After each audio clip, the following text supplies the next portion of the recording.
imana igomba kugushumbusha, imana igomba kugushumbusha mu ntambara yayikomeye. Imana igomba igusubize mu nkomezi za muhemu, imana igomba igusubize mu gusenga mu bushobozi, ugusenga kwawe kugira ubushobozi, wongera utera ubwoba impwemu mbi nka kera, wongera usenga ijuru ryuguruke, uhamagara imana yitabe. Imana igomba kugiza ubwo bumaramare.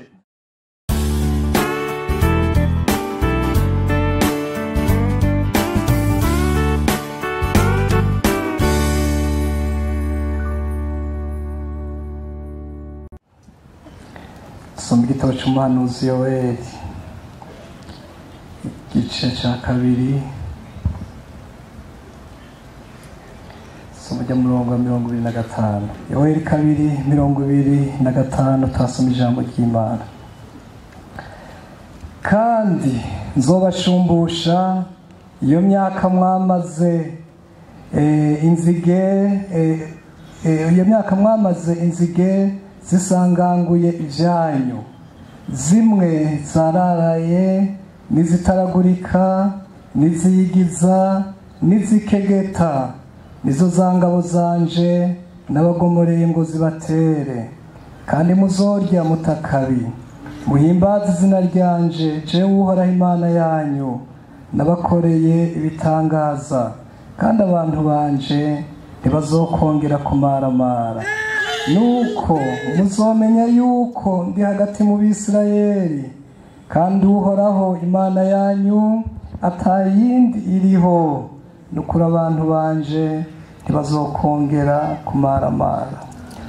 Ujya murongo wa 23. Noneho nimunezerwe yemwe bantu b'Isiyoni, munezerwe Uhoraho Imana yanyu, kuko ibahaye imvura y'agatasi ku rugero rukwiye, kuko ibarekuriye imvura ikabaha iy'agatasi n'iyo rushana nk'ubwa mbere.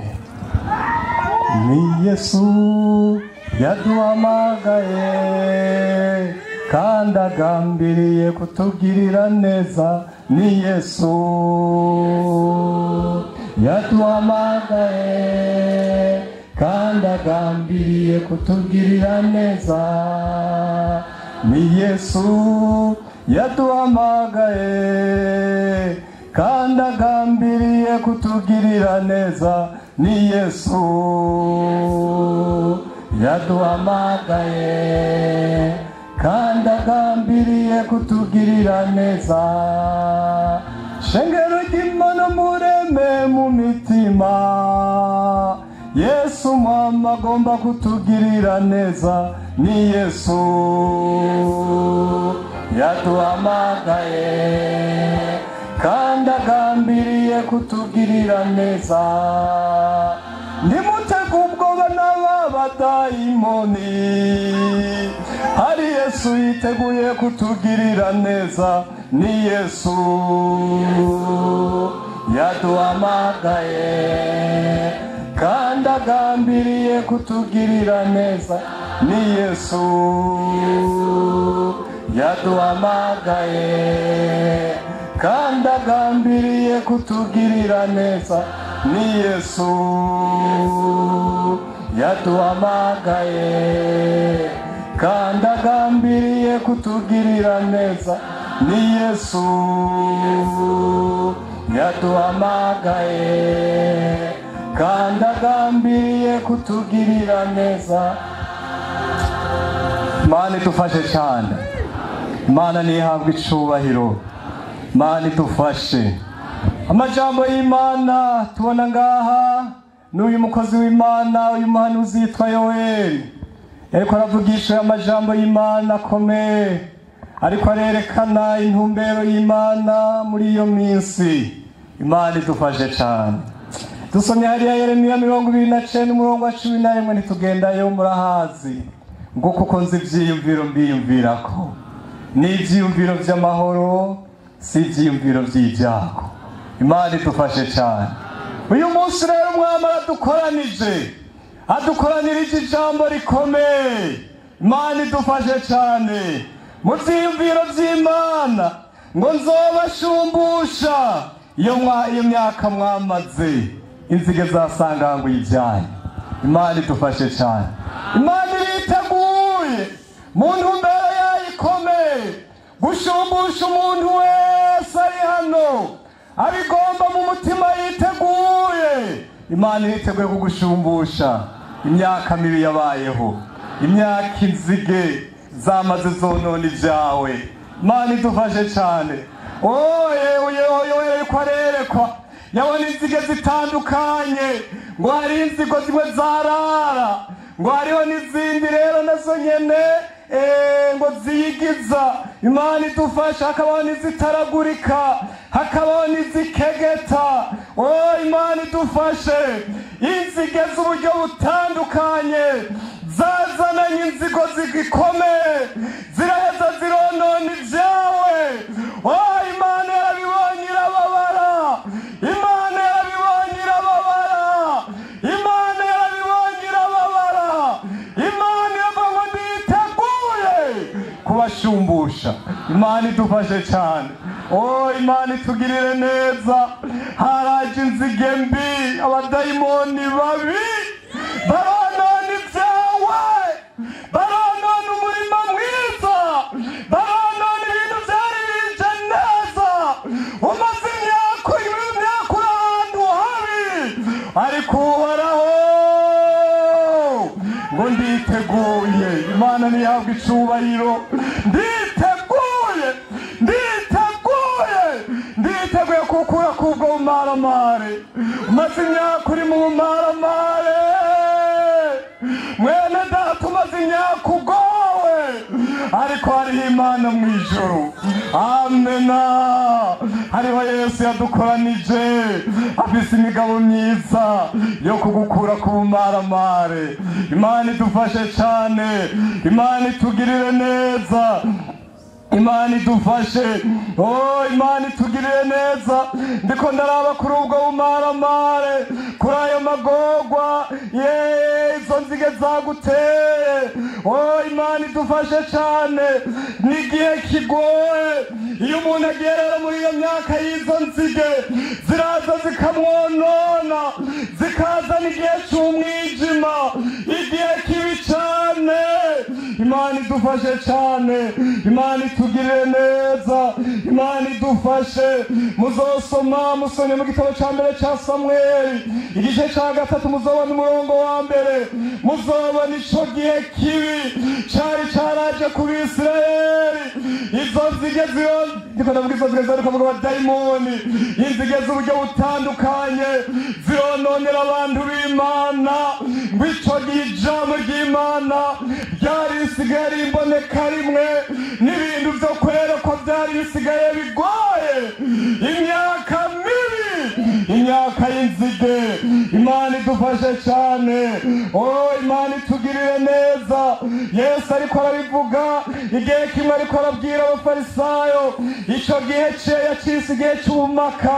N'amajambo muzosoma muri Mateyo 16, muzobona umurongo wa 4, avuga ngo ab'iki gihe kibi cy'ubumaka barondera ikimenyetso, kandi nta kimenyetso bazohabwa atari ikimenyetso cya Yona. Nta kimenyetso bazohabwa mu gihe kibi cy'ubumaka bwazanywe n'izi nzige, byazanywe n'abadayimoni. Imana idufashe cyane. Imana itugirire neza. Musomye Mika 3 hariya ku murongo wa 6, muzobona ico gihe kibi ingene Imana yakivuze ko igihe cy'umwijima. Imana idufashe cyane. Igihe cy'umwijima ngo kandi kubw'ibyo hazotera ijoro. Imana idufashe cyane. Iki gihe cy'inzige ngo cyazanye igihe cy'ijoro, ngo hazotera ijoro, mwoye kugira icyo mwerekwa, kandi hazobabera umwiza, mwoye kugira icyo muragura, kandi izuba rizodoberera kuri abo bavugishwa. muzobazingirira kw'inani ku murango. Imana idufashe cyane igihe kigoye, igihe kibishe. Imana idufashe cyane. Hariya Zaburi 74 muzobona amajambo y'Imana nk'ayo. Imana idufashe cyane. Zaburi 74 abandi bari bashitse mu gihe kibi nk'ico, igihe kigoye cy'umubabaro, gitewe n'ibyago, gitewe n'abo badayimoni, gitewe n'izi nzige. 74 ujya murongo wa 9 y'amajambo ngo nitubona ibimenyetso byacu, ntawe uvugishwa n'Imana kiriho, kandi nta n'umwe muri twebwe aza y'ivyo bizogarukira. Imana idufashe cyane, Imana itugirire neza, Imana idutabare bene data, Imana idutabare. Ariko Imana yo mwijuru yarabonye imyaka miburimwo, iminsi niba umaze ugowe, iminsi niba ufise ingorane, uri ngaha. Ariko Imana yarabonye ibyo wagiriwe n'abadayimoni. Inzige zimwe zaraje, za zindi zikegeta zaraje, zimwe zitaragurika zaraje. Ishari ry'abadayimoni rikomeye riraza rigushira mu mwijima. Uyu munsi uri ahantu ugorewe, uyu munsi uri ahantu umaramaye, uyu munsi uri ahantu h'amagorwa. Witwa umuntu w'Imana nk'uko ijambo ry'Imana ryamaze kutubarira. Ntuzi imbere yawe ingene hameze, upfa kugenda ntuzi imbere yawe. Ijwi ry'Imana riri kure yawe, ububasha bw'Imana buri kure yawe, uburyohe bw'ibyamwami buri kure yawe. Nukuri uramaramaye mu bantu b'Imana. Umaze imyaka umaramaye wambaye ibara, inzige zarakugende. Ariko Imana uyu munsi ufise imigabo myiza yo kugukura kubwo bumaramare. Imana nihabwe icubahiro. Imana idufashe cyane. Imana ifise intumbero nziza kuri wewe. Imana idufashe. Itangazo mfise ngo nzobashumbusha iyo myaka mwamaze inzige zisanganguye ibyanyu. Imana idufashe cyane. Imana itugirire neza. Imana igomba kugushumbusha. Imana igomba kugushumbusha mu ntambara yayikomeye. Imana igomba igusubize mu nkomezi za muhemu. Imana igomba igusubize mu gusenga mu bushobozi. Ugusenga kwawe kugira ubushobozi. Wongera utera ubwoba impwemu mbi nka kera. Wongera usenga ijuru ryuguruke. Uhamagara Imana yitabe. Imana igomba kugiza ubwo bumaramare. Imana idufashe cyane. Imana igomba kusubira kugutunganya, igusubize mu masengesho meza nk'aya Timoteyo. Timoteyo ngo yahora asenga, Pawulo akanezerwa, no mu nyuma mwandikiye akamubwira ngo yewe Timoteyo, nibuka mu nsozi yawe ngakumbura kukubona. Imana idufashe cyane. Inzige zitaraza wahora usenga na musozi, ugasenga abantu bakanezerwa, uhagurutse imitima y'abandi igafatwa, ngo uhaguruka abantu bati turahiriwe, wicaye abantu bavuga ati mbega nakasenga ryari. Imana ikubabarire. Inzige zarakugiriye nabi, umaze igihe mu myaka y'ubumaramare, ariko Yesu agomba kuguha iminsi myiza. Imana idufashe cyane. Wongera usenge nka Timoteyo.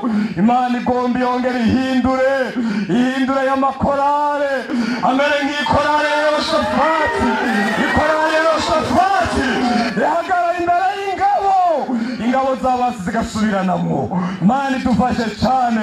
Imana igomba kugusubiza imyaka myiza. Ikorale ya hano imere nk'ikorale ya Pawulo na Sila. Mwemba kururuka, isi kanyiganga, imiryango ikanyiganga, inzugi zikuguruka, iminyara ikidohora, ivyatsi niswe bikugururirwa mu izina rya Yesu. Imana ifise imigabo myiza kuri wewe. Imana idufashe cyane. Imana itugirire neza.